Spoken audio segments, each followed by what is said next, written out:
प्रेक्षक हो नमस्कार. आजच्या डॉक्टर स्पीक आरोग्य संपदा या कार्यक्रमामध्ये आपल्या सगळ्यांचं मनापासून स्वागत. आरोग्य संपदा या कार्यक्रमाद्वारे आपण वेगवेगळ्या विषयांवर नेहमीच आरोग्यपूर्ण अशी माहिती जाणून घेतो, तेही तज्ज्ञ डॉक्टरांकडनं. व्यक्तिमत्व हा माणसाचा आरसा समजला जातो किंवा आपण त्याला व्हिजिटिंग कार्ड असंही म्हणू शकतो. आणि आपली त्वचा जी असते ती आपल्या व्यक्तिमत्वाचा एक महत्त्वाचा भाग असते. आपलं रूप, आपला रंग हे निसर्गाची देणगी असते, परंतु देवाने जे असं दिलेलं आहे आणि आपल्याला जसं बनवलेलं आहे त्याप्रमाणे आपण त्याची काळजी घेणं, ते जतन करणं आणि आपलं सौंदर्य खुलवणं, आपलं व्यक्तिमत्व खुलवणं हे मात्र नक्कीच आपल्या हातात असतं. कारण आपले जशी भाषा असते, आपले विचार असतात, त्याचा आपल्या व्यक्तिमत्वावर जास्त प्रभाव पडतो. त्याप्रमाणेच आपली जी स्किन असते, त्वचा असते, त्याचाही आपल्या व्यक्तिमत्वाशी खूप महत्त्वाचा संबंध असतो. आपल्या लक्षात आलंच असेल, आजचा आपला आरोग्य संपदा या कार्यक्रमाचा विषय आहे त्वचा विकार, काळजी आणि उपाय. आणि या विषयावर आपल्याशी चर्चा करण्यासाठी ज्या तज्ज्ञ डॉक्टर आलेले आहेत त्यांचं नाव आहे डॉक्टर वसुधा बेळगावकर. डॉक्टर नमस्कार. नमस्कार. आजच्या आरोग्य संपदा या कार्यक्रमात आणि स्टुडिओमध्ये आपलं खूप खूप मनापासून स्वागत. धन्यवाद. प्रेक्षक हो, डॉक्टर वसुधा या ससून रुग्णालय आणि BJ मेडिकल कॉलेज इथे त्वचारोग आणि गुप्तरोगशास्त्र विभागाच्या सहयोगी प्राध्यापिका म्हणून गेली 20-22 वर्ष काम करत आहेत.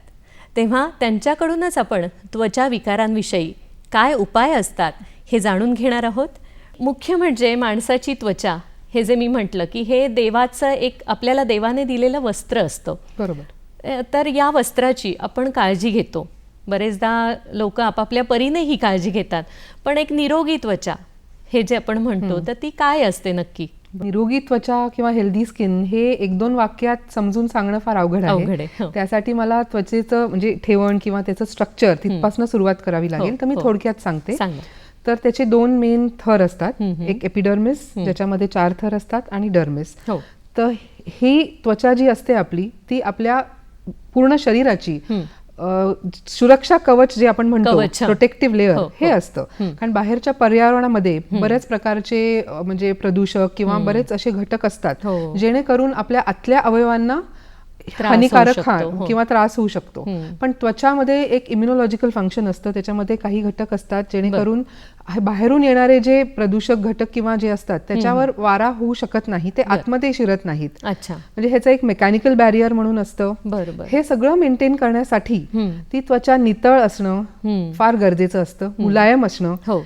त्वचा म्हणजे ऍक्च्युली एक जर आपण भिंत पाहिली तर भिंतीमध्ये जसे ब्रिक्स म्हणतो आपण किंवा विटा असतात तसे सेल्स असतात, त्याला केराटिनोसाइट्स म्हणतात. तर ह्या सेल्समध्ये सिमेंट सारखं एक असतं, म्हणजे काय म्हणतात त्याला घटक. तर त्यामध्ये जर काही प्रॉब्लेम झाला आणि हे सेल्समध्ये क्रॅक्स झाले तर मग तिथून बरेच गोष्टी आतमध्ये शिरतात आणि मग इजा होऊ शकते. म्हणजे जंतू आत जाऊ शकतात, केमिकल्स आत जाऊ शकतात किंवा म्हणजे जे आपण एलर्जन्स म्हणतो, ज्या लोकांना एलर्जी असते तर ते ह्या प्रोटेक्टिव्ह बॅरियर जे नॅचरल मॉइश्चरायझिंग फॅक्टर आम्ही म्हणतो ते उपजत असतं आपल्या त्वचेमध्ये. ह्याच्यामध्ये डिफेक्ट असल्यामुळे हे होऊ शकतं. तर ज्यांच्यामध्ये हे नॅचरल मॉइश्चरायझिंग फॅक्टर इंटॅक्ट आहे, अबाधित आहे, त्याला आपण निरोगी त्वचा असं म्हणू शकतो. मग आपण जर कॉस्मेटिकली किंवा सौंदर्याच्या दृष्टीने विचार केला तर मग ज्याच्यावर दाग धब्बा नाही किंवा आजकाल म्हणजे फेअरनेस नाहीये, पण मला तेच सांगायचं आहे, रंग महत्वाचा नाहीये. एक्झॅक्टली. त्याच्यावर डाग धब्बा नसायला हवा आणि एक सलग रंग असला पाहिजे, हे महत्वाचं आहे त्वचेच्या दृष्टीने. म्हणजे काही ठिकाणी काळवंडली आहे त्वचा, काही ठिकाणीच गोरी आहे किंवा काही ठिकाणी चट्टे आहेत असं आपल्याला दिसतं. म्हणजे ती त्वचा निरोगी नाही असं आपण म्हणू शकतो. पण मग या निरोगी त्वचेसाठी किंवा सामान्य माणसांनी घरच्या घरी कशी काळजी घ्यावी? अगदी घरगुती जे उपाय असतात किंवा रोजच्या आयुष्यात आपण जे खातो पितो त्याच्यानुसार कसे उपाययोजना कराव्यात? तर उठल्यापासून ते झोपण्यापर्यंत आपण त्वचेची निगा केली पाहिजे. तर उठल्यापासून म्हणजे रिकाम्या पोटी पाणी पिणं हे त्वचेसाठी फार गरजेचं आहे. भरपूर पाणी पिणं, कारण मी आत्ताच म्हटलं की त्वचा नितळ असली पाहिजे, मुलायम असली पाहिजे. तर हा मुलायमपणा, नितळपणा येतो कुठून? तर हायड्रेशनमुळे. आणि हायड्रेशन म्हणजे आपण वरून कितीही क्रीम्स लावल्या तरी त्याचा फारसा उपयोग होत नाही जोवर आपल्या आतून हे हायड्रेशन होत नाही. तर पाणी भरपूर पिणं आणि आहार, पण ओव्हरऑल घरी आणि नको त्या गोष्टी चेहऱ्यावर लावणं. बऱ्याच जणांना सवय असते की आपण काहीतरी बघितलं किंवा कोणीतरी सांगितलं की हे मलम लाव, हे पेस्ट लाव, लिंबाचा ज्यूस लाव, किंवा अशानी कधी कधी हानिकारक हे ठरू शकतं. कारण आपली त्वचा ही कशी आहे, कुठल्या प्रकारची आहे, हे आपण जाणून घेऊन ओळखूनच आपण चेहऱ्यावर प्रयोग केले पाहिजे. डॉक्टर, पाण्याची जी ही मात्रा आहे ती तुमच्या शरीरात जास्त प्रमाणात किंवा कमी प्रमाणात चालत नाही. आणि मला असं वाटतं की आपलं शरीर हे जास्त पाण्यानेच बनलेलं आहे. 70% पाणी असतं शरीरात. तर मग ह्याचं जे प्रमाण आपण मेंटेन करतो, तर अगदी लहान मुलांपासून मोठ्या माणसांपर्यंत त्यांनी काय खाल्लं प्यायलं पाहिजे की ज्याच्यामुळे आपल्याला न्यूट्रिशन्स मिळतील किंवा जे काही विटॅमिन्स असतात ते मिळतात आणि योग्य प्रमाणात आपला आहार, बॅलन्स्ड डाएट आपण ज्याला म्हणतो, समतोल आहार जे म्हणतो आपण. तर हा आहार म्हणजे पाणी किती प्यावं हे परत ऋतूप्रमाणे बदलतं. जर उन्हाळा असेल तर जे आम्ही इनसेन्सिबल वॉटर लॉस म्हणतो ते आपल्या त्वचेतनं आपल्या नकळत निघून जात असतं. घामामुळे तर जातच, पण ते आपल्या लक्षात येतं. उन्हाळ्यात खूप घाम येतो, उन्हाळ्यात घाम येतो, पण इनसेन्सिबल वॉटर लॉस ही वाढलेला असतो. मग हे सगळं आपल्याला कमी करण्यासाठी किंवा हे रिप्लेनिश करण्यासाठी पाणी जास्त प्यावं लागतं. ह्याच्या म्हणजे ऑन दी अदर हँड आपण पावसाळ्यामध्ये किंवा हिवाळ्यामध्ये हे जे पाण्याचं म्हणजे पाणी प्यायचं प्रमाण कमी होतं, बरोबर, पण आपण जाणून बुजून पाणी प्यायलं पाहिजे. बरोबर आहे. कारण आपल्या त्वचेला त्याची गरज असते. नाहीतर मग ड्राय स्किन किंवा त्वचा नितेज होणं किंवा हे जो मुलायमपणा असतो, क्रॅक्स पडणं, फिशर्स पडणं, हे सगळे जे आहे ते त्वचेमध्ये जास्त प्रमाणात आपण ज्याला पावसाळ्यामध्ये शुष्क त्वचा होते. आणि पाणीच प्यायला पाहिजे असं नाही, कारण बऱ्याच जणांना नुसतं गटागटा पाणी पिणं अवघड जातं. नारळाचं पाणी पिऊ शकतो, त्याच्यामध्ये पोटॅशियम असतं. ज्यूस पिऊ शकतो आपण आणि फळं खाऊ शकतो, लिंबू पाणी, फळं खाऊ शकतो. ज्यूस पेक्षा फळं खाणं कधीही बेटर, कारण त्याच्यामध्ये काय असतं, फायबर पण असतं. हे फायबर, रफेज, हे पोट साफ ठेवण्यासाठी फार गरजेचं असतं. आणि म्हणजे जी आपली डायजेस्टिव्ह सिस्टम आहे ती निरोगी असणं त्वचेच्या निरोगी असण्याशी पण संबंधित आहे. बर.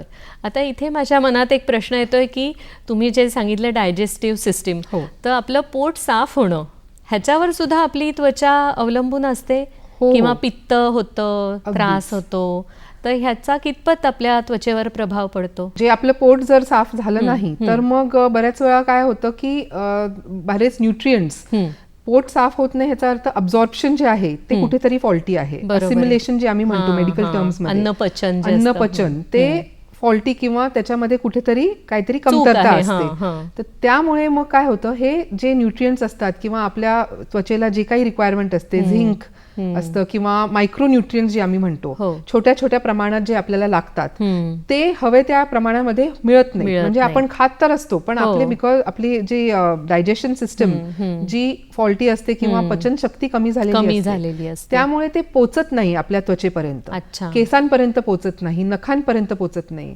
त्यामुळे हेअर लॉस किंवा नख नितेज होणं किंवा त्वचेवर आपण जे ग्लो लोकांना हवा असतो आजकाल, तो बाहेरून किती नॅचरल ग्लो हवा असतो. आपली जी डायजेस्टिव्ह सिस्टम किंवा आपण आहार काय घेतो ह्यावर तो ग्लो डिपेंडंट असतो. ऋतू बदलला की त्वचेवरचा जो आपला लेअर असतो किंवा आपली जी त्वचा असते ती कधी कधी खरखरीत होते, कधी कधी शुष्क पडते, कधी पित्तामुळे त्रास होतो. तर ऋतुमानानुसार आपण काय सांगू शकाल याविषयी? हो, जसं आपण आता बोललो की ऋतू म्हणजे उन्हाळ्यामध्ये घाम जास्त येतो आणि काही जणांना अनुवंशिकरित्याच घाम जास्त येतो, तर मग अशा पेशंट्सना फ्रिक्शन जे म्हणतो, काही जण जे थोडेसे म्हणजे अंगयष्टी त्यांची थोडीशी जाड असते, त्यांना मग काही म्हणजे अवयव जे बॉडीचे असतात मांड्यांमध्ये म्हणा किंवा जे ब्रेस्ट असतात फिमेल्सचे, तिथे खाली फ्रिक्शन झाल्यामुळे तिथे एक प्रकारची बुरशी येऊ शकते, त्याला आम्ही कॅन्डिडियल इन्फेक्शन म्हणतो. काही ठिकाणी फंगल इन्फेक्शन येतात, जसं भिंत ओली झाल्यानंतर ओल येते भिंतीवर, बुरशी जमा होते, तसंच जिथे घाम जास्त वेळ राहतो तिथे या ओल नुसार बुरशी येऊ शकते त्वचेवर. म्हणजे ते उन्हाळ्यातही होऊ शकतं आणि पावसाळ्यातही होऊ शकतं. ओले कपडे घातले जातात, कारण आपण बाहेर कितीही वाळवले तरी सुद्धा कपडे वाळत नाहीत आणि घाईमध्ये तसेच घातले जातात. किंवा आंघोळीनंतर लहान मुलं घाईत असतात, ते अंग नीट पुसत नाहीत, ओलं राहतं अंग, तर ह्यामुळे मग ती ओल राहते अंगावर. बरोबर. आणि मग बुरशीचे इन्फेक्शन्स किंवा संसर्गजन्य विकार होतात. याविषयी आपण अजून बोलणारच आहोत. प्रेक्षक हो, कुठेही जाऊ नका, बघत रहा आरोग्य संपदा हा कार्यक्रम. डॉक्टर, ब्रेकपूर्वी आपण बोलत होतो की उन्हाळा आणि पावसाळा यामध्ये कशी फंगल इन्फेक्शन होऊ शकतात त्वचा ओली राहिल्यामुळे. जशी ओल येते त्याप्रमाणे फंगल इन्फेक्शन. अजून एक गोष्ट होऊ शकते म्हणजे घामोळ्या.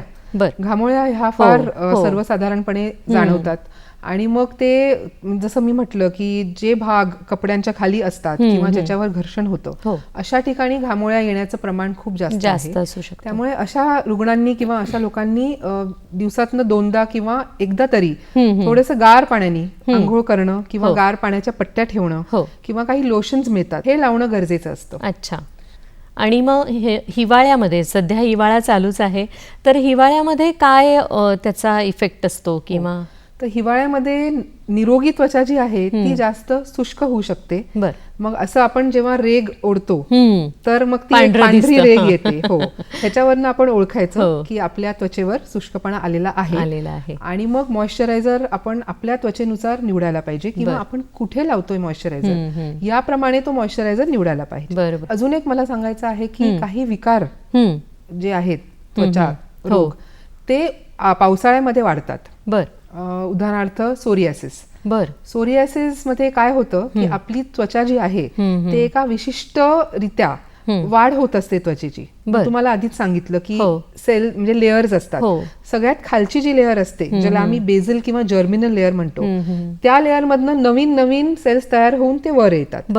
पण सोरियासिस मध्ये काय होतं की जास्त प्रमाणामध्ये हे सेल्स तयार होतात आणि जास्त वेगाने ते बाहेर पडतात. अरे बापरे. त्यामुळे मग काय होतं की ती त्वचा जाड होत जाते, त्या ठिकाणी एक पांढरा थर येतो. थंडीमुळे सोरियासिस वाढतो आणि तो वाढतो म्हणजे तो पूर्ण अंगावरही येऊ शकतो, ज्याला आम्ही एक्सफोलिएटिव्ह डर्मेटायटिस म्हणतो. हे होऊ शकतं. म्हणजे खपल्या वगैरे पण खपल्या येणं, डोक्यावरची त्वचा सुद्धा कोरडी पडते. डॅन्ड्रफ ज्याला म्हणतो आपण. तर मग डॅन्ड्रफचे पण 2 प्रकार असतात. एक जे असतो ज्याला आम्ही ग्रीझी डॅन्ड्रफ म्हणतो किंवा तेलकट डॅन्ड्रफ म्हणतो, आणि दुसरं जे आहे ते ड्राय डॅन्ड्रफ असतो. तर मग आपल्याला कुठल्या प्रकारचा डॅन्ड्रफ झालेला आहे हे ओळखून मग त्याचा उपचार करायला पाहिजे. अच्छा. म्हणजे कोंडा डोक्यात आहे, लहान मुलांच्या अगदी असतो किंवा मोठ्या माणसांच्याही असतो, तर तो कशामुळे झालेला आहे हे पहिले जाणून घेणं गरजेचं आहे. आपण फक्त आपल्या शरीराच्या त्वचेवर जास्त फोकस करतो की आपण इथे मॉइश्चरायझर लावलं पाहिजे, पण डोक्याच्या त्वचेकडे आपण मॉइश्चरायझर लावण्याच्या दृष्टीने बघत नाही. अगदी बरोबर आहे. म्हणजे डॉक्टर, मला असं वाटतं की जशी आपली त्वचा महत्वाची ती डोक्यात पण असते, आणि डोक्यावरचे केस आणि आपल्या तोंडातले जे म्युकोजा आम्ही म्हणतो किंवा प्रायव्हेट पार्ट्सचा जो म्युकोजा आहे इथे पण शुष्कपणा येतो आणि तिथे दुर्लक्ष केलं जातं. तिथे पण मॉइश्चरायझरची गरज पडते. केस आणि नख हे सुद्धा आपल्या त्वचेचाच एक भाग म्हणता येईल. तर त्याची पण काळजी आपण कशा पद्धतीने घेऊ शकतो? ऋतूप्रमाणे केसांमध्ये पण वेगवेगळे फरक पडतात. ऊन, प्रदूषण ह्या सगळ्या गोष्टींमुळे केस पण खूप कोरडे पडतात.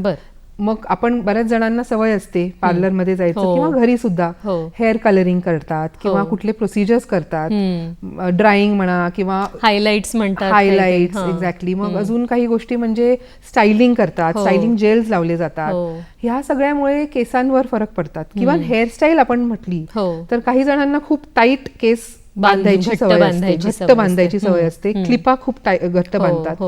अशामुळे काय होतं की खूप घट्ट बांधल्यामुळे ते केस असे ओढले जाऊन दुखावले जातात आणि तुटून जातात. बर बर. आणि गळतात. आणि वरून आपण कितीही त्याला काही लावलं तरी सुद्धा आपण केस का गळतात ह्याच्या मुळापर्यंत जाणं गरजेचं आहे. कधी कधी हे फारच सोपी गोष्ट असते की ते केसांची क्लिप खूप टाईट आहे किंवा खूप घट्ट आहे, ह्यामुळे ते केस गळतायत. तिथपासून आम्हाला बघावं लागतं, जे आम्ही हिस्ट्री टेकिंग म्हणतो, की पेशंटची हेअरस्टाईल काय आहे. काही जणांना अभ्यास करता करता, आता लॉकडाऊनमुळे हे आम्हाला जाणवलं की मुलं अभ्यास करता करता असे केस ओढतात. बर. नुसतं ओढतच नाही तर ओढून खातात सुद्धा. अरे बापरे. आणि मग तिथे एक हेअरलेस पॅच तयार होतो आणि मग आई घेऊन येते आमच्याकडे की केस गळतायत. मग वरून काहीतरी लावलं जातं, पण त्याचं कारण काय आहे, मूळ काय आहे? मूळ कारण असं आहे की जो सायकोलॉजिकल डिस्ट्रेस त्या मुलांना होत आहे किंवा जे मनावर त्यांचे परिणाम झालेले आहेत लॉकडाऊनमुळे किंवा काही जे असेल, त्यामुळे ते केस ओढतात, तोंडात घालतात. हे नख सुद्धा, नख खाण्याची सवय असते, तशीच केस खाण्याची पण सवय निर्माण झाली आहे काही मुलांना. अरे बापरे. तर काही वेळेस असं म्हटलं जातं माझी त्वचा कोरडी आहे, माझी त्वचा खूप ऑइली आहे, तेलकट आहे, किंवा माझी त्वचा नॉर्मल आहे, साधी आहे. तर हे आपल्या त्वचेचे प्रकार कसे ओळखायचे आपण? त्वचा म्हणजे वेगवेगळ्या ठिकाणची त्वचा ही वेगळी असू शकते.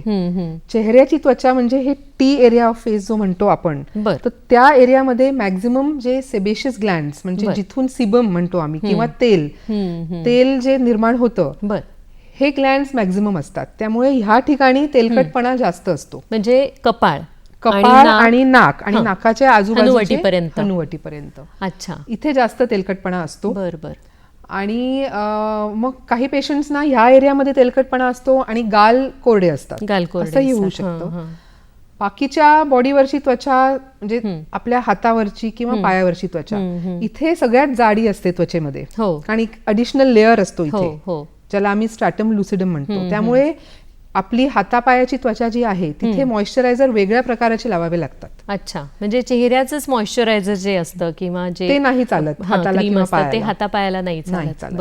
तर मॉइश्चरायझर्सचे पण वेगळे प्रकार असतात. ऑइंटमेंट किंवा क्रीम आणि लोशन, हे 3 प्रकारचे मॉइश्चरायझर असतात. तर त्याच्यामध्ये आपल्याला हाताला किंवा पायाला, तळ हाताला तळ पायाला ऑइंटमेंट बेस वापरावा लागतो, ज्याच्यामध्ये तेलाचं प्रमाण जास्त असतो. चेहऱ्यावर पाण्याचं प्रमाण जास्त असलेला मॉइश्चरायझर वापरावा लागतो. आणि जे आपले केस असलेले जे भाग असतात तिथे लोशन जे लिक्विड फॉर्मॅट असतं, ते आपल्याला वापरावं लागतं. त्यामुळे कुठल्या ठिकाणी कुठला मॉइश्चरायझर वापरायचं हे पण फार विचारपूर्वक आपल्याला निवडावं लागतं. प्रत्येक वेळेस आपल्या त्वचेमध्ये फरक पडत जातो. अगदी लहान बाळाची अगदी जन्मतः स्किन थोडी जात असते, मग थोडंसं बाळ मोठं झालं की छान गुटगुटीत दिसायला लागतं, 6 महिन्याचं वर्षाचं बाळ. आणि मग हळूहळू जसं आपण बाहेर जायला लागतो, घराच्या बाहेर पडायला लागतो, तेव्हा आपल्या त्वचेमध्ये थोडासा कोरडेपणा येतो किंवा आपली जी त्वचेचा रंग असतो तो कधीतरी कमी होतो किंवा त्रास होतो.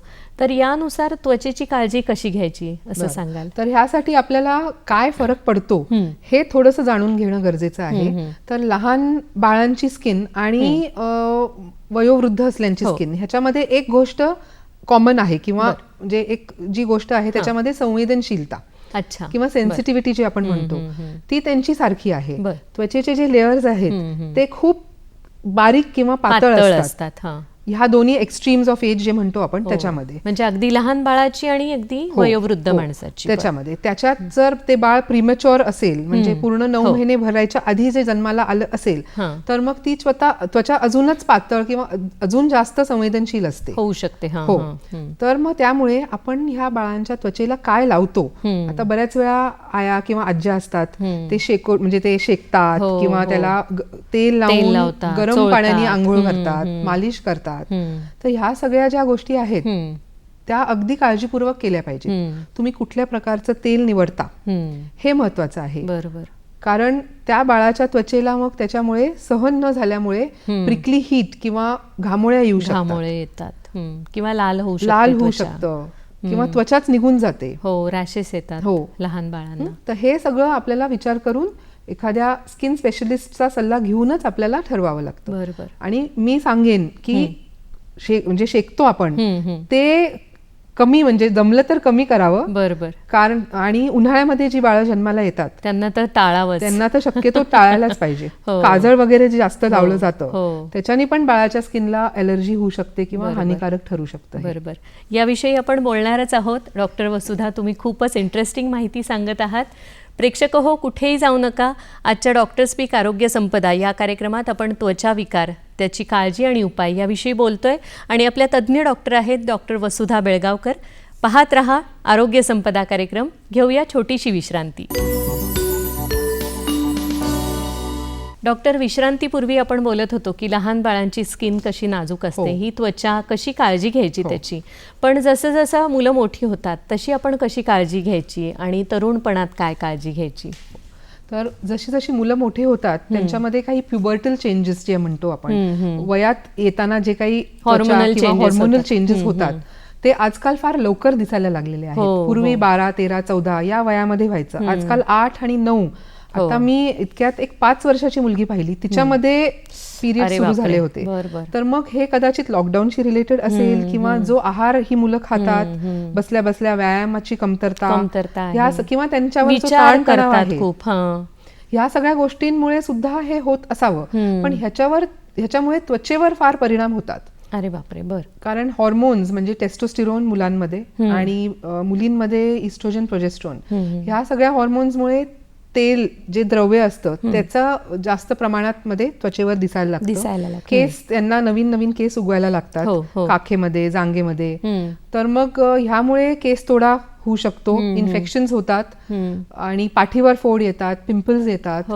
आणि आजकाल तर मुलं म्हणजे खाली घरीच बसलेले असतात, त्यांचा आहार पण व्यायाम नाही, काहीही खातात घरी बसून, मित्रमैत्रिणींशी बोलणं नाहीये त्यांचं. त्यामुळे ह्या लोकांमध्ये इन्सुलिन रेझिस्टन्स आम्ही जे म्हणतो की ते वाढलेलं आहे. कारण बसून बसून आणि ते खातात आणि त्यांना दुसरं काहीच करायला नसतं. आई वडील सुद्धा त्यांचे लाड पुरवतात, कामात आणि असतात आई बाबा. फास्ट फूड किंवा जे इझिली अवेलेबल असतं त्याच्यामध्ये शुगर्स, प्रेझर्वेटिव्स, ह्या गोष्टी वाढल्यामुळे इथे काळपटपणा निर्माण होतो.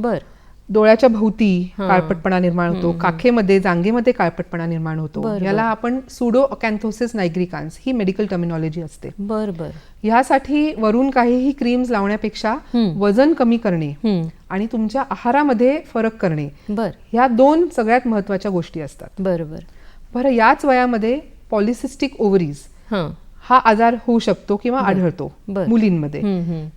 त्याच्यामध्ये पिरियड्स इरेग्युलर होतात, नियमितपणे जे महिन्याच्या महिन्याला यायला हवेत ते येत नाहीत, चेहऱ्यावर केस पण उगवतात. बरोबर. तर हे सगळे जे असतात हे क्लूज किंवा आपल्याला ह्याच्यावरनं लक्षात येतं की ह्या मुलीला कदाचित किंवा वजन वाढतं. मग थायरॉइड असू शकतं किंवा पॉलिसिस्टिक ओव्हरी असू शकते. डॉक्टर, जेव्हा तरुणपण येतं तेव्हा तारुण्य पिटिका येतात. मग तारुण्य पिटिकांशी कसं 2 हात करायचे तेही सांगा. तारुण्य पिटिकांशी म्हणजे ओव्हर द काउंटर जे प्रोडक्ट्स मिळतात, फेअरनेस क्रीम्स किंवा ह्याच्यामुळे सुद्धा तारुण्य पिटिका वाढतात. कारण ह्या क्रीम्स मध्ये बऱ्याच वेळा स्टेरॉइड्स असू शकतात. अच्छा. स्टेरॉइड्समुळे सुरुवातीला फरक पडतो, पण नंतर त्याच्यामुळे वाढतात तारुण्य पिटिका.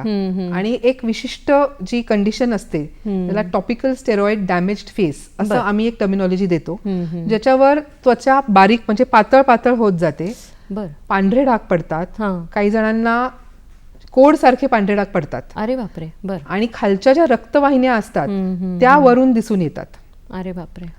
म्हणजे केस पण उगवतात, जिथे जिथे हे लावले जातात जास्त उगवतात. असं वजन वाढतं जास्त प्रमाणामध्ये जर लावलं गेलं किंवा मग जास्त काळ जर लावलं गेलं तर मग ह्याचं सिस्टमिक अब्झॉर्प्शन किंवा रक्तातून आपल्या शरीरामध्ये हे स्टेरॉइड जातात आणि ह्याच्यामुळे वजन वाढू शकतं किंवा बाकीच्या अवयवांवर पण हानिकारक परिणाम होऊ शकतात. आणि तरुण वयातच या मुलींना हेअर कलर आजकाल जास्त करतात, तर त्याचे दुष्परिणाम त्वचेवर दिसतात किंवा शरीरावर दिसतात? हो, दिसतात. केसांवर तर दिसतातच. कारण ज्यांचे केस पांढरे आहेत, वयोवृद्ध असलेल्यांना ठीक आहे, बऱ्याच जणांना सवय असते किंवा आवड असते, तरुण दिसण्यासाठी ते लावतात. पण लहान वयामध्ये गरज नसताना जर आपण लावलं, कलर, हायलाइटिंग वगैरे केलं, तर केसांची जी ठेवण असते किंवा जे घटक असतात केसांमध्ये, जे आम्ही डायसल्फाइड बॉन्ड्स म्हणतो, ते बॉन्ड्स तुटतात त्याच्यावर केमिकल्सचा वारा केल्यामुळे, आणि हे केस पण खूपच सेन्सिटिव्ह होऊन जातात. बर, ब्रिटल म्हणतो आपण, म्हणजे जे खूप लवकर तुटक होतात. जरा हात लावलं किंवा जरा टाईट पिन लावली किंवा घट्ट पिन लावली किंवा गळायला लागतात केस, आणि शुष्क होऊन जातात, नितेज होऊन जातात.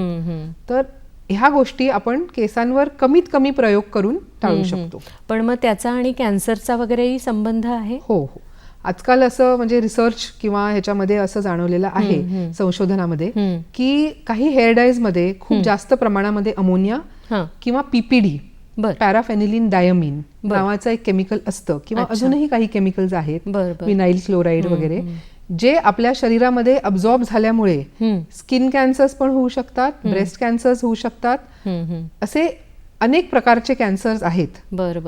जे कर्करोग होऊ शकतात. त्यासाठी आपण नको ते केमिकल्स शरीराला, त्वचेला, केसांना लावून टाळू शकतो. तुम्ही खूप महत्वाचा सल्ला दिलेला आहे की अननेसेसरी हे जे हायलाइट्स करतात, हेअर कलर्स करतात आणि नको त्या गोष्टी वापरतात, टेस्ट पॅच एक करावा.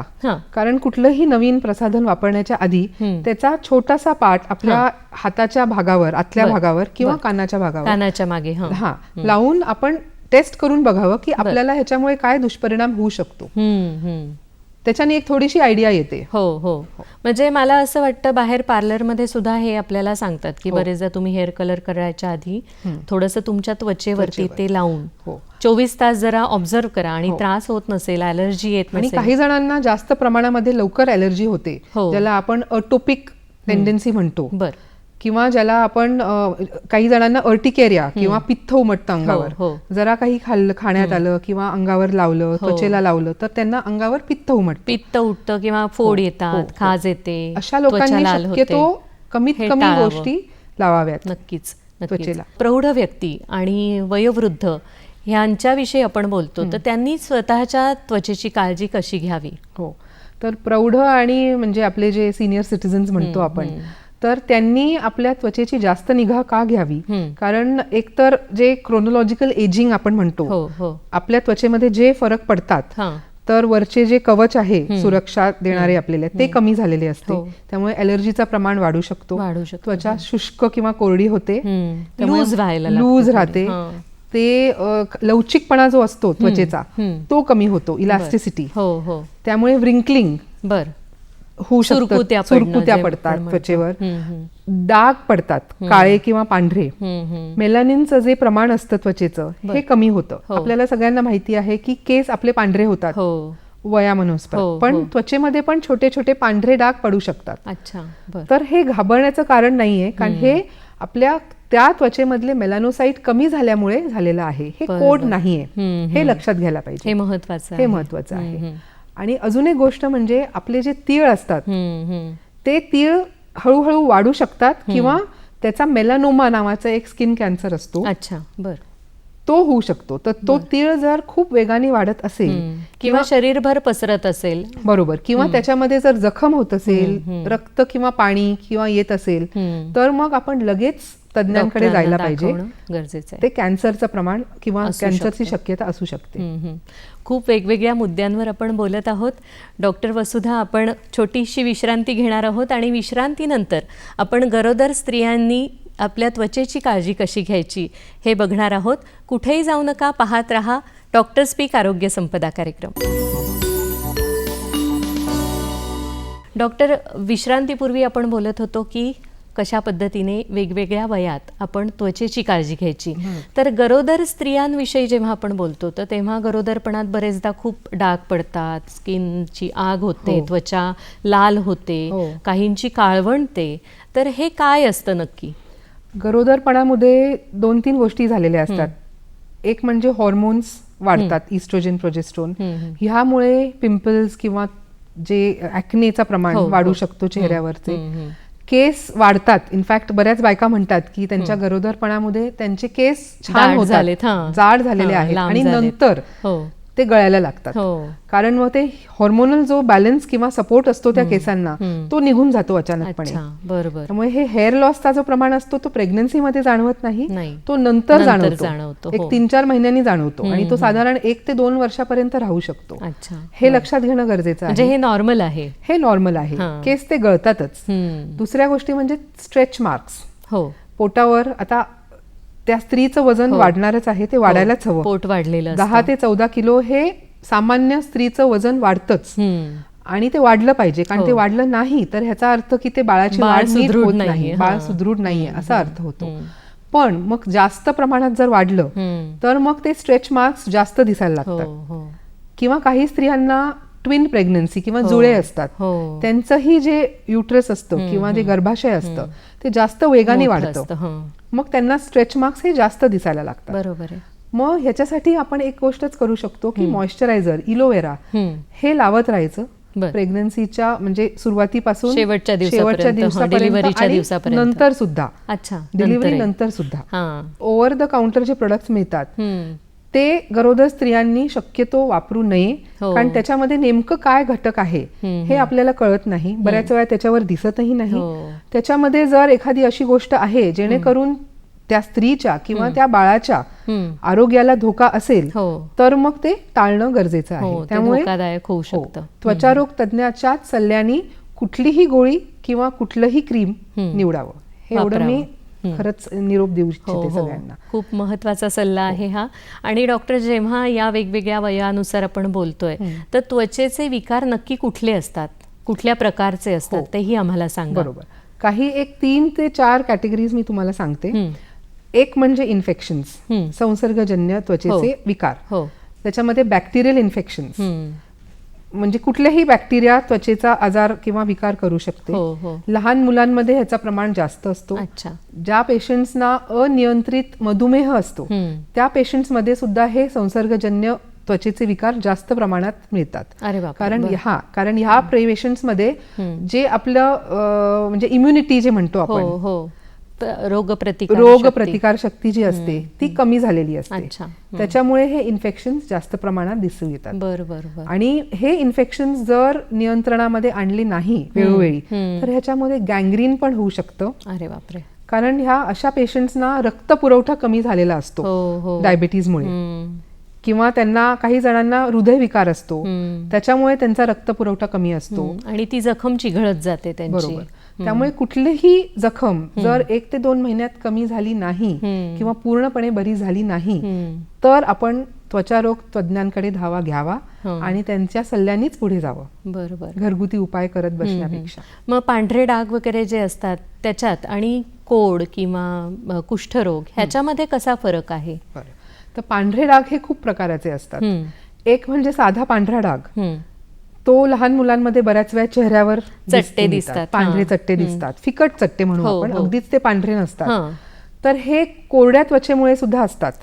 किंवा एक पिटिरियासिस अल्बा नावाची एक कंडिशन असते, एक माइल्ड प्रकाराचा, तो सौम्य प्रकाराचा एक्झिमा असतो तो, किंवा इसप असतो. तर तो किंवा न्यूट्रिशनल डेफिशियन्सीमुळे त्याच्यामुळे सुद्धा होऊ शकतात, जंतामुळे होऊ शकतात. तर हा कोड नव्हे किंवा हा कुष्ठरोग नव्हे, पण जर तो चट्टा जो असेल तो मॉइश्चरायझर लावून किंवा डिवर्मिंग करून, जंताचे औषध घेऊन, किंवा साधारण जे आपण ह्या अशा चट्ट्यांसाठी जे ट्रीटमेंट करतो त्याच्याने जर कमी झाला नाही तर मग आपल्याला नक्की तज्ञाकडे जायला पाहिजे किंवा तज्ञांच्याच ह्याच्याने आपण पुढे जायला पाहिजे. कुष्ठरोग जे आहे त्याच्यामध्ये त्याच्या संवेदनशीलता जी असते किंवा सेन्सेशन्स जे म्हणतो आपण ते कमी होतं. म्हणजे चिमटा काढला तरी कळत नाही. म्हणजे अगदी चिमट्यापर्यंत नाही, अलगद जर आपण बोट हलवलं किंवा एक कापसाच्या ह्याच्यानी जर आपण हलवलं तरी ते लक्षात येत नाही. चिमटा काढलेला लक्षात येतो, पण लाईट टच जे म्हणतो आपण ते त्यांचं अफेक्ट होतं. कारण आपली त्वचा हे आपलं एक ज्ञानेंद्रिय आहे असं आपण बरोबर, तर त्याचे आपल्याला लक्षात येत नाही. तिथे घाम येत नाही, तिथले केस जातात किंवा मग बाकीच्या ठिकाणपेक्षा कमी असतात, कोरडेपणा जाणवतो तिथे. ह्या सगळ्या गोष्टींमुळे आपण समजू शकतो की हे कुष्ठरोगाचा चट्टा आहे, असू शकतो. ह्याच्या विरुद्ध आपण कोड म्हणजे विटिलिगो जे म्हणतो, पांढरे चट्टे, ते अगदी पांढरे, शुभ्र पांढरे असतात. म्हणजे या कागदासारखे किंवा आपल्या दातांसारखे असे शुभ्र पांढरे असतात बरोबर चट्टे. तर त्याला आपण कोड किंवा विटिलिगो म्हणतो. म्हणजे प्रत्येक आजाराचा हा वेगळा वेगळा त्याचा एक प्रभाव असतो किंवा एक प्रकार असतो, ज्याच्यामुळे ते तुम्हाला लक्षात येतं की हे नक्की काय आहे. बरोबर. किंवा काही बाळांना, काही व्यक्तींना जन्मतःच पांढरे चट्टे असतात. जसे की काही तीळ काळे असतात, तसे काही तीळ पांढरे असतात. तर मग ह्याच्यामध्ये सुद्धा फरक जाणून घेणं गरजेचं आहे. डॉक्टर, आपण मगाशी 2दा-3दा बोललो की जे लॉकडाऊनचा काळ आहे त्याच्यामध्ये बऱ्याच लोकांना त्रास झालेला आहे. तर ह्याच्यामध्ये ज्यांना कोरोना होऊन गेला तर त्यांना विशेषतः फंगल इन्फेक्शन किंवा म्युकर मायकोसिस ह्याचा खूप त्रास झालेला आहे. तर त्याविषयी थोडंसं आम्हाला सांगाल की त्वचेवर त्याचा काय परिणाम होतो किंवा त्वचेवर हा आजार म्युकर मायकोसिस आहे का? म्युकर मायकोसिसच्या आधी मी तुम्हाला बाकीच्या बुरशीच्या इन्फेक्शन बद्दल पण सांगेन, कारण ते जास्त कॉमन असतात. जे बुरशीचे वेगवेगळे प्रकार असतात. म्हणजे एक म्हणजे सुपरफिशियल इन्फेक्शन, म्हणजे आपली जी वरचा जो थर असतो त्वचेचा, त्याचं जर इन्फेक्शन झालं तर त्याला आपण वेगळी बुरशी म्हणतो, जे नायटा किंवा गचकरण, जे सर्वसाधारण माणसाला होऊ शकतं, ज्यांची प्रतिकार शक्ती अगदी नॉर्मल असते. ह्या लोकांना सुद्धा होऊ शकतो. थोडंसं इन्फेक्शन झाल्यासारखं ते होऊ शकतं. मी आधीच म्हणाले की भिंतीवर जेव्हा ओल येते तेव्हा त्याच्यावर आपल्याला बुरशीचे डाग दिसतात.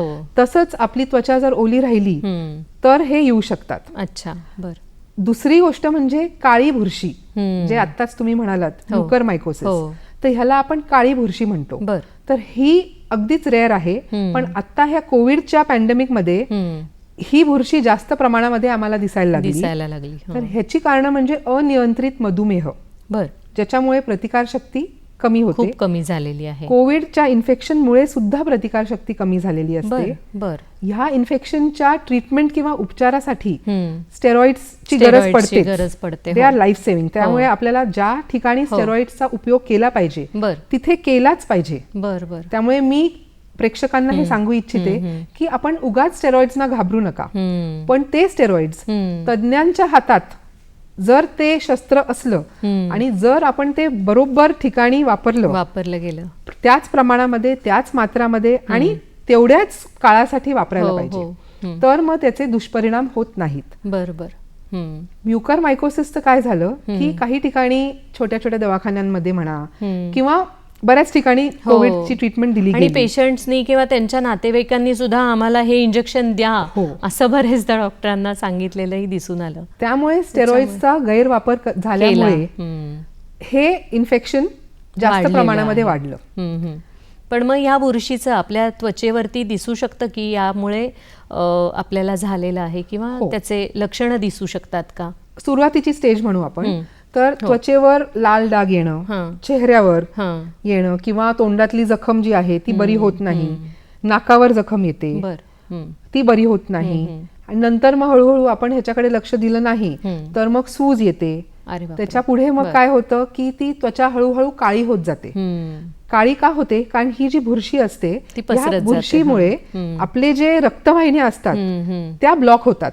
बरोबर. आणि मग तिकडे नेक्रोसिस जे म्हणतो आपण, रक्त पुरवठा कमी झाल्यामुळे गँग्रीन सारखं होऊन जातं. आणि मग त्याला एकच उपाय राहतो, मग ती कापून काढणे, शस्त्रक्रिया, हे एकच उपाय राहतं. प्रेक्षक हो, या ठिकाणी आपण छोटीशी विश्रांती घेणार आहोत. पाहत रहा आरोग्य संपदा कार्यक्रम. आजच्या आपल्या तज्ज्ञ डॉक्टर आहेत डॉक्टर वसुधा बेळगावकर आणि आपला विषय आहे त्वचा विकार, काळजी आणि उपाय. डॉक्टर, विश्रांतीपूर्वी आपण बोलत होतो की कशा पद्धतीने कोरोना आणि म्युकर मायकोसिस याच्यामुळे लोकांना त्रास झालेला आहे, फंगल इन्फेक्शन्स होतात किंवा वेगवेगळ्या प्रकारची फंगल इन्फेक्शन्स काय असतात. मग यासाठी आता आहार कितपत गरजेचा आहे आणि कशा पद्धतीने घेतलेला तो फायदेशीर ठरतो? आहार आणि त्वचा ह्याचं फारच निगडीत नातं आहे. तर हाय प्रोटीन डाएट हे फार गरजेचं आहे. केस गळण्यापासून ते सोरियासिस पर्यंत हाय प्रोटीन डाएट हे गरजेचं आहे. मग आपण कुठल्याही आजारातनं रिकवर होत असू तेव्हा आपल्या त्वचेपासून ते आतल्या अवयवांपर्यंत B12 आयर्न आणि काही जे छोट्या छोट्या प्रमाणामध्ये आपल्याला जे लागतात घटक, जसं मॅग्नेशियम, मग झिंक, सिलिकॉन, हे सगळ्या गोष्टी सुद्धा आपल्याला आहारामधनं घ्यावे लागतात. तर ड्राय फ्रुट्स हे आपल्याला घेतले पाहिजेत. जसं अक्रोड हे फार चांगलं त्वचेसाठी, केसांसाठी. B12 असलेले म्हणजे मोड आलेले कडधान्य. मग फिश, मासे, सी फूड, ह्याच्यामध्ये पण आयोडीन असतं आणि ह्याच्यामध्ये सुद्धा B12 आणि एग मध्ये एग व्हाईट ह्याच्यामध्ये प्रोटीन असतं. त्यामुळे ज्यांना आपल्या वजनाकडे लक्ष द्यायचं असतं त्यांनी एग योक किंवा पिवळा जो भाग असतो तो काढून तो वगळता पांढरा भाग खाणं गरजेचं आहे. अच्छा. अजून मी 2-3 गोष्टी सांगू इच्छिते इथे, की ज्यांना तारुण्य पिटिका किंवा ऍक्ने किंवा पिंपल्स आहेत त्यांनी काही गोष्टींना अवॉइड कम्प्लिटली केलं पाहिजे. एक म्हणजे गोड गोष्टी, त्याच्यामध्ये शुगर आहे, आम्ही ह्याला हाय ग्लायसेमिक फूड म्हणतो. मग कार्बोहायड्रेट्स, रिफाइंड कार्बोहायड्रेट्स जसं मैदा किंवा प्रेझर्वेटिव्ह असलेलं जंक फूड किंवा ओमेगा फॅटी ऍसिड सुद्धा 2-3 प्रकाराचे असतात. तेलकट पदार्थ हे टोटली अवॉइड केले पाहिजे जे शक्य नाही, पण ओमेगा 3 हे चांगले आणि ओमेगा 6 हे अवॉइड केले पाहिजे. ऑलिव्ह ऑइल हे चांगलं आहे, सनफ्लॉवर ऑइल पण चांगलं आहे, पण शक्यतो कोकोनट ऑइल किंवा ग्राउंडनट ऑइल, शेंगदाण्याचं तेल, खोबरेल तेल, पाम ऑइल, ह्या गोष्टींमध्ये पॉली अनसॅच्युरेटेड फॅटी ऍसिड जे म्हणतो हे जास्त प्रमाणात असतात. त्याच्यामुळे आपल्याला मुरूम, फुटकुळ्या हे जास्त ह्याच्यामध्ये येऊ शकतात.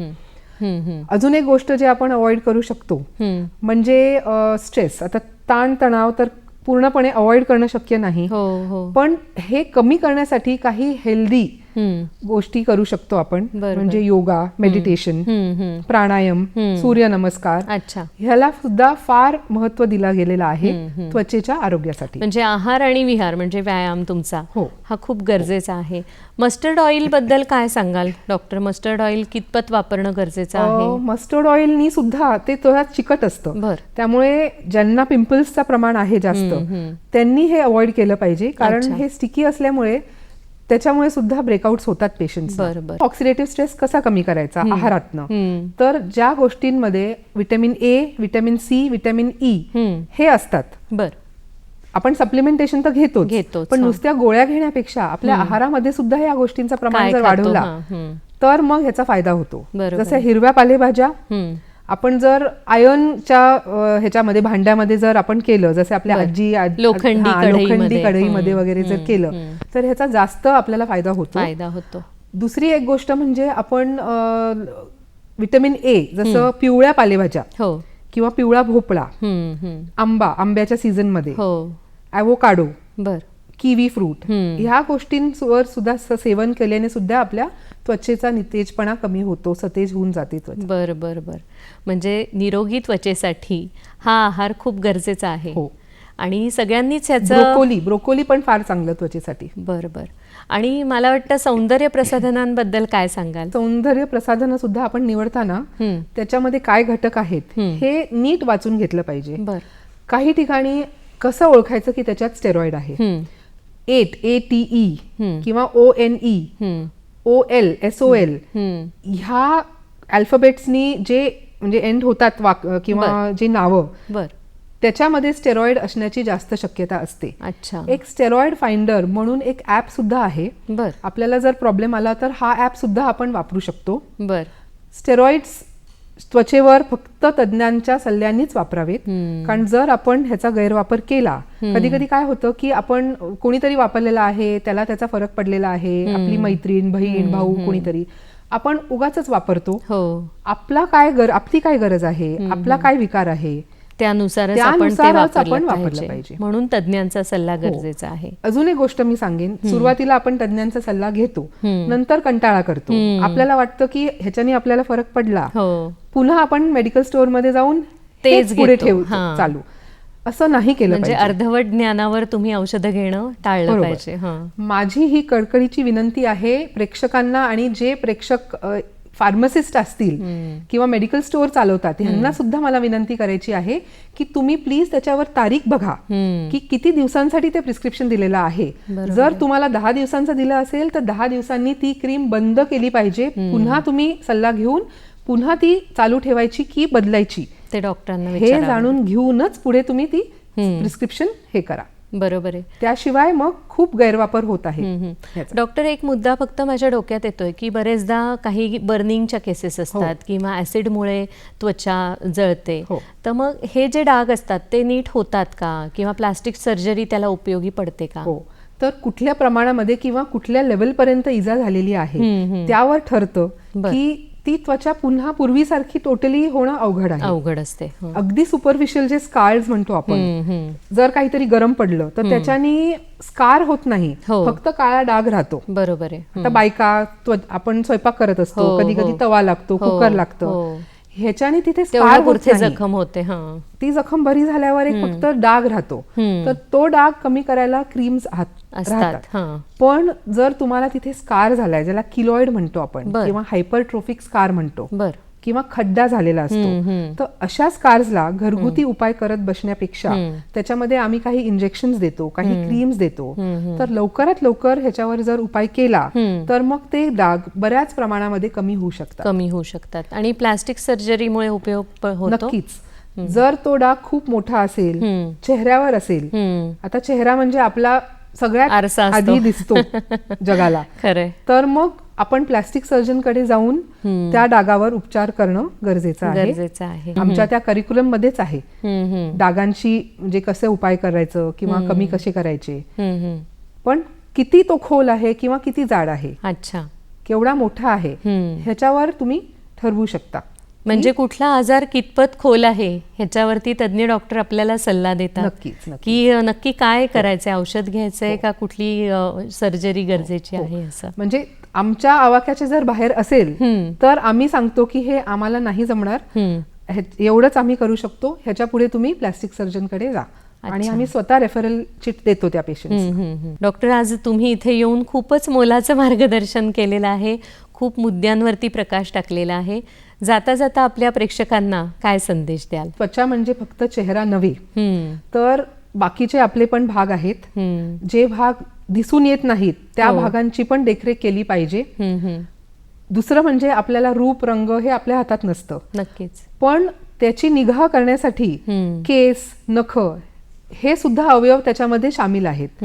त्याची सुद्धा काळजी घेतली पाहिजे. मॉइश्चरायझर, हिवाळ्यामध्ये मॉइश्चरायझर वापरणं, कुठला मॉइश्चरायझर वापरायला पाहिजे ह्या मॉइश्चरायझरची निवड सुद्धा बरोबररित्या करणं हे गरजेचं आहे. सनस्क्रीन, उन्हाळ्यामध्ये हिवाळ्यामध्ये सुद्धा सनस्क्रीनचा गरज भासते आपल्याला, ते केलं पाहिजे. दुसरं म्हणजे म्हाताऱ्यांनी किंवा वयोवृद्ध असलेल्यांनी जरा डाग आला चेहऱ्यावर किंवा जर जखम झाली चेहऱ्यावर किंवा एखादी ग्रोथ आली, तर मग ती ग्रोथ कॅन्सर असू शकते.